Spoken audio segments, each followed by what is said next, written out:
भाई मैं तो समय से आ गया हूँ, पैसे वैसे लाओ तो चलूं, वापस आकर खुशखबरी सुनाऊंगा। रुपयों का इंतजाम ना हो सका मुरारी लाल। लड़का अपनी योग्यता के बल पर ही इंटरव्यू फेस करेगा।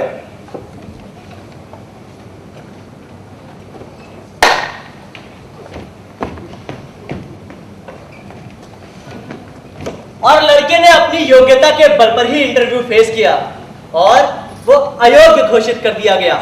एक अति साधारण से प्रार्थी की नियुक्ति हो गई यूनिवर्सिटी के लेक्चरार पद पर।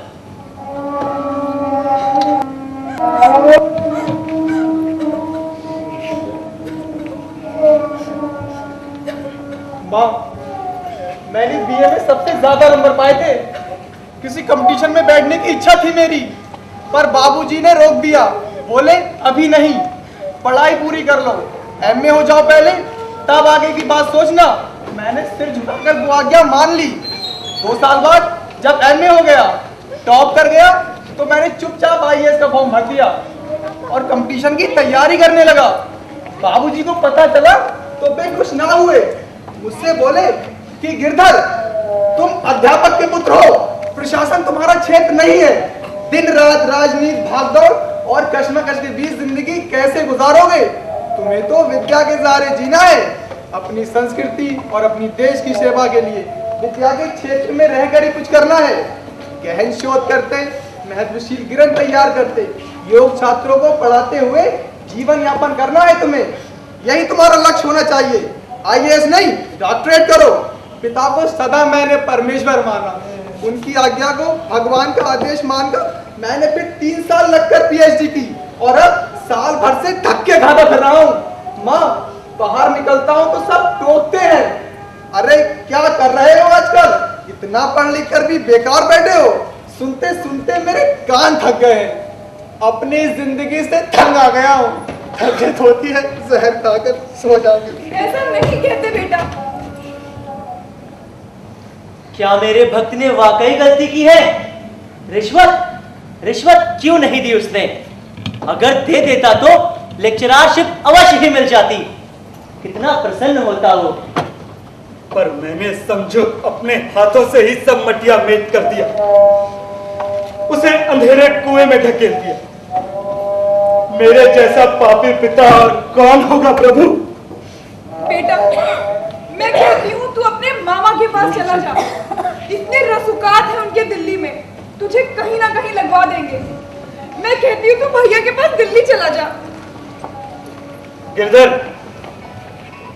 दिल्ली चले जाओ अपने मामा के पास। इन रुपयों को अपने मामा को दे देना।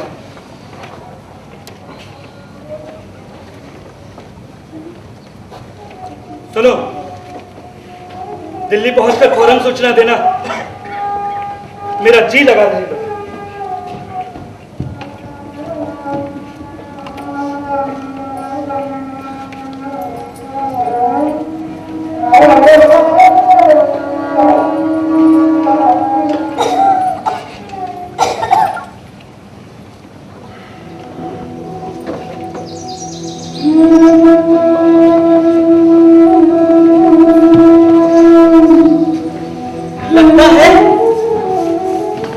लगता है बहुत अरसे बाद जाड़े की सुहानी धूप आंगन में पसर आई है।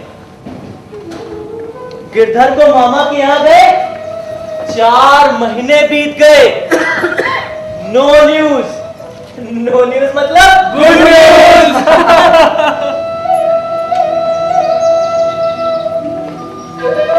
सत्या का मन आज कुछ हल्का लग रहा है। तभी तो बड़े जाड़े से ये जाड़े की धूप दिखाई जा रही है।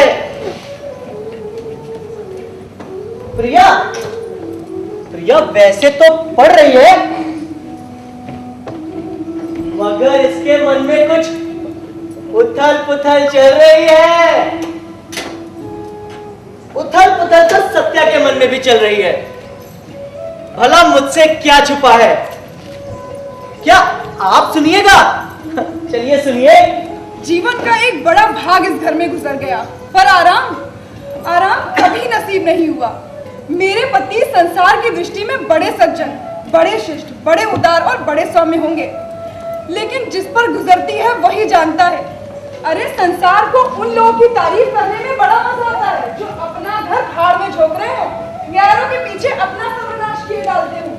जो प्राणी घर वालों के लिए मरते हैं, भला उनकी प्रशंसा ये संसार वाले क्यों करने लगे? उनके लिए तो वे स्वार्थी है, कंजूस है। और जो लोग घर वालों के लिए मरते हैं, भला उनकी प्रशंसा हम घर वाले क्यों करने लगे? क्या बात है माँ? क्या बड़बड़ा जा रही हो? किसकी बात कर रही हो? अरे तेरे आदर्शवादी बाबूजी, और कौन? दिन रात मुझे जलाया करते हैं। आदर्शों के चलते ये घर घर तो रहा नहीं, एक एक पैसे की तंगी झेली है मैंने। तन पर कभी रेशमी साड़ी ना हुई, सोने का गहना तो अब सपने में भी नहीं दिखता। कहते हैं जो मेरी कमाई है उसी में संतोष करो, वरना चली जाओ अपने भैया के घर। न जाने कितनी बार ये मिर्ची लगा तड़का छोड़ चुके हैं तेरे बाबूजी। बिटिया, अब तू सयानी हो गई है, कल को तेरा ब्याह होना है। माँ कितनी हसरत से बिटिया के दहेज का बक्सा जोड़ती है, पर यहाँ एक ढेला तक नहीं। अरे ब्याह में मायके से सोने की नथ, पायल, चूड़ियां, बौड़हर आदि न जाने कितना कुछ लगेगा। न जाने कब सोचेंगे ये, हमारी छोड़ दो, खुद अपनी भी नहीं सोचेंगे। जाने कितनी सर्दियां बीत गईं, कहा एक नया कोट सिलवा लो, पर नहीं, ये 20 साल पुराना घिसा पिटा कोट ही पहनेंगे। यहाँ रफू, यहाँ सिलाई, यहाँ तुरपन, करा कर तो जैसे इसकी मिट्टी पलीत कर दी है। कहा अरे भाई एक नया कोट का कपड़ा ही ले लो, पर नहीं, धर्मात्मा जी को दान देने से फुर्सत मिले तब ना। अरे घर में नहीं दाने और अम्मा चली भुनाने। पता है भैया ने बड़े प्यार से 1 लाख रुपए दिए थे, सो वो भी लौटा दिए। कहा ले जाओ, दे देना अपने मामा को। अरे शहर के जितने दरिद्र नारायण है ना, सबसे इनकी दोस्ती है। एक भी माई का लाल ऐसा नहीं जो वक्त पड़ने पर एक ढेले की मदद कर सके। अभी शहर में इतने लक्ष्मी पुत्र हैं जो इनसे दोस्ती करना चाहते हैं, मगर इनकी तो दरिद्र भट्टाचार्यों से ही पटती है।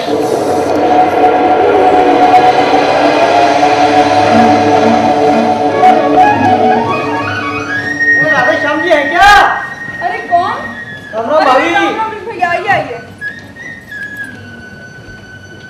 क्या बात है भाभी, जीती रहो बिटिया। घर में कोई कथा वार्ता चल रही है क्या? कहीं मैं असमय तो नहीं आ गया? अरे नहीं ब्रिज भैया, आपके मित्र की वंदना कर रही थी। अब आपसे क्या छिपा है? सवेरे के गए हैं, दोपहर हो गई, पता नहीं कहाँ रह गए हैं। अरे प्रिया, बेटा चाचा के लिए चाय तो ले आ। बिटिया अदरक डाल लेना चाय में। अरे आ ही रहे होंगे भाभी, डाक खाने में मिले थे। बेटा जब से गया है ना, तब से कोई चिट्ठी पत्री नहीं आई, तो परेशान थे, वही देखने गए होंगे। भली कही ब्रिज भैया, मारे चिंता के मन नहीं लगता, सदा इनका साथ निभाया, पर कभी कभी ये मन छटपटाने लगता है। चाचा जी, ये लीजिए आपकी पसंदीदा अदरक वाली चाय। अरे शाबाश, क्या बात है, जीत रहो बिटिया। प्रिया सयानी हो गई है, उसके ब्याह की चिंता, लड़के की नौकरी, कैसे क्या होगा, इन्हें तो जैसे कुछ दिखता ही नहीं। दिखता है, सब दिखता है। डाक खाने से सीधा यहीं चला आ रहा हूं, तुम्हारे भाई की चिट्ठी आई है। बेटा ठीक ठाक है, बहुत मन लग गया है मामा के पास। लिखा है गिरधर यहाँ बहुत बहुत खुश है, आप लोग उसकी बिल्कुल चिंता ना करें। अब वो फिलहाल यहीं रहेगा, 1 हफ्ते बाद आ रहा हूँ। बहन व भांजी को प्यार और आशीर्वाद, शेष आने पर। क्या भैया आ रहे हैं? तब तो जरूर कोई खुशखबरी होगी। कुछ भी हो भाई राधे श्याम, सारी खुदाई एक तरफ और जोरू का भाई एक तरफ। भाई बड़ा होनहार साल है तुम्हारा। भली कही ब्रिज भैया आपने, मेरे भैया है ही सामाजिक व्यक्ति। ऐसी जगह है जहाँ बड़े बड़े लोगों में उठना बैठना, मेलजोल बनाए रखना पड़ता है, तभी तो इतने बड़े बड़े लोगों से रसूखात बन पाए हैं। बस ब्रिज भैया, प्रिया बिटिया के लिए एक अच्छा सा लड़का बताइए। चाहती हूँ लड़की ऊंचे खानदान में जाए, मेरी तरह उसे तिल तिल का मर्द। कहो, रुक क्यों गए? अरे मैं समझ की बात कह रही थी, मैंने निभा ली, पर आज की पीढ़ी इतने आदर्शों का बोझ लेके नहीं जी सकती। और मैं अपनी बिटिया को अपने जैसे जीने नहीं दे सकती। मैं दहेज के विरुद्ध हूँ, जानती हो तुम। इतना दहेज नहीं दे सकता कि ऊंचे खानदान का ऊंची पोस्ट वाला दामाद खरीद सकूं। जानता हूं हिंदू शास्त्रों में स्पष्ट निर्देश है कि कन्या के पिता को कन्यादान करके ही सद्गति प्राप्त होती है, लेकिन अपने आदर्शों के खिलाफ जाकर दहेज देकर बेटी नहीं बेचूंगा। भले ही मृत्यु के बाद जो दंड मिले वो सह लूंगा। पिताजी, चाय।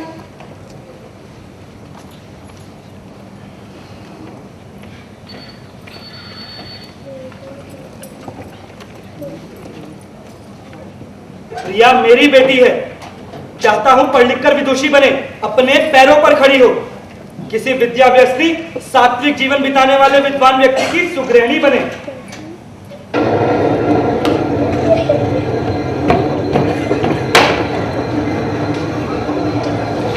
अरे वही है वही जो राम रचि राखा,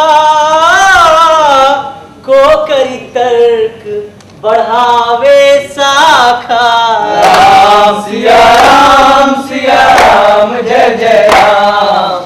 राम सिया राम जय जय राम। अरे भाई हम लोग चाय पिए, इस बहस में बेचारी चाय का क्या दोष। अरे यार अपने चक्रों में ये पूछना ही भूल गया, इधर कैसे आना हो? यार तुमसे माफी मांगनी थी, प्रायश्चित और पश्चाताप भी करना था। मैं कुछ समझा नहीं। जब तुमने यूनिवर्सिटी में 1 लाख रुपए की रिश्वत देना नामंजूर कर दिया तो वो मैंने दे दी अपने बेटे वासुदेव के लिए। जिस बीडी नारायण की लेक्चर पर पद भर्ती हुई है वो कोई और नहीं, तुम्हारा भतीजा वासुदेव है। यानी तुम्हारा बेटा वासुदेव? ओ चलो ठीक ही हुआ। भैया बस अपराध बोध भी था और डर भी था कि अब जो सोचा है तुम्हें कैसा लगेगा। पर दरवाजे पर भाभी की बातें सुनी तो रही सही आशा ही खत्म हो गई, और तुम्हारी बातों ने तो जैसे उस पर मोहर ही लगा दी। खुल कर कहे भैया, समझी नहीं मैं। जी जी मैं प्रिया बिटिया को अपने घर की बहू बनाना चाहता था। कहीं किसी का दिल तो नहीं टूटा?